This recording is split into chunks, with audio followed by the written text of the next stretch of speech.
Another episode of our voice note. And on this episode, we feature Darya Kish.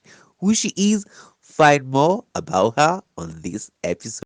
Hey Darya, kindly introduce yourself and all that you do. Hi, my name is Darya Kish. I am a mother. I am a radio presenter. I've been in the radio industry for about 5 years. I am a singer. I am a creative. I'm into fashion and fitness. And Kindly take us through your brigade and how it was for you. And also, what does family mean to you? my upbringing, I went to a lot of schools. I went to 9 schools. I tried out every other system from 844 to homeschooling to American to IGCSE.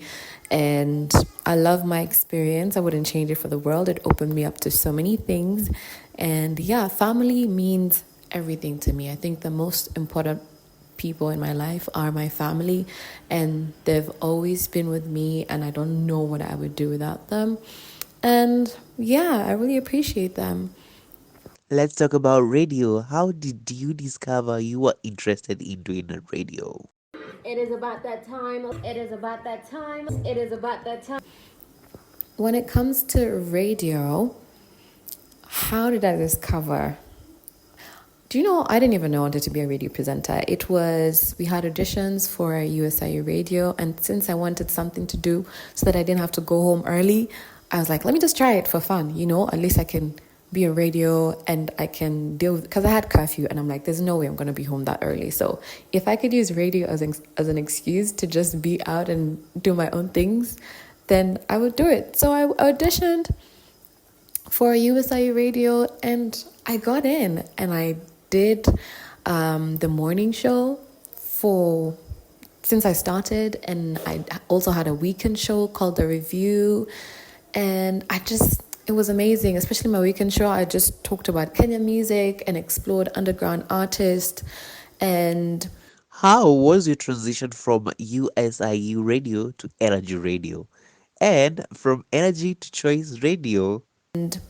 my transition from USI radio to Energy radio was interesting, but I again auditioned, and I won, and I got in, and I started with a weekend show, a countdown show, which was fun because I love everything to do with music, and talking about it is just amazing too.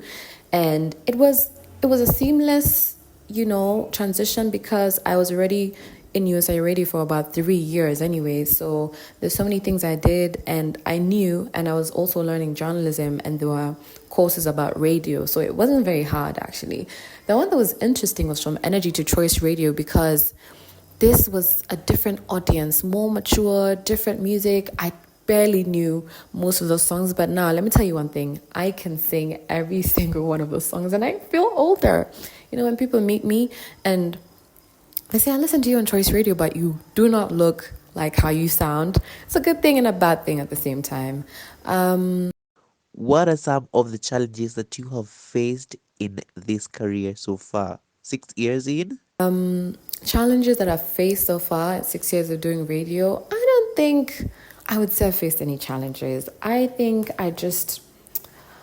sometimes I'm like, should I be somewhere else? Not somewhere else, but should I be doing more?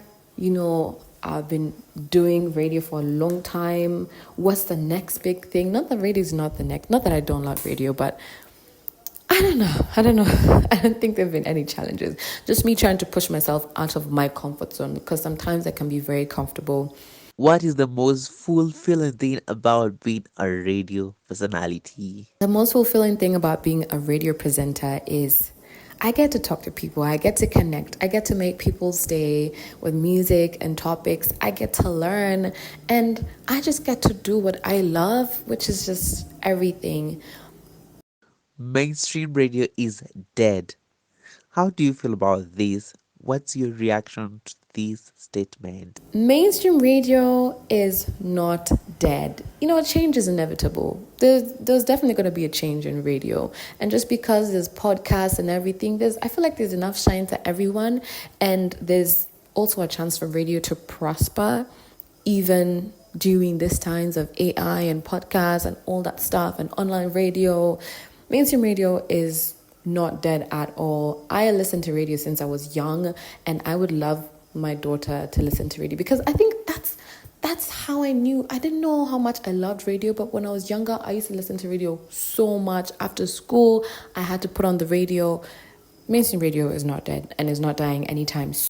Who inspires you in this field and who would you love to work with? The person who inspires me in this field, I don't think I know. I have listened to so many amazing radio presenters, like I told you, since I was young, from Shafi to Kaleche to Adelo Nyango to Linda Nyangweso. Oh my gosh, I love that whole thing for Now You're in the Know with Linda Nyangweso. Love that. I have listened to Nick Deda. I loved Nick Deda on XFM so much.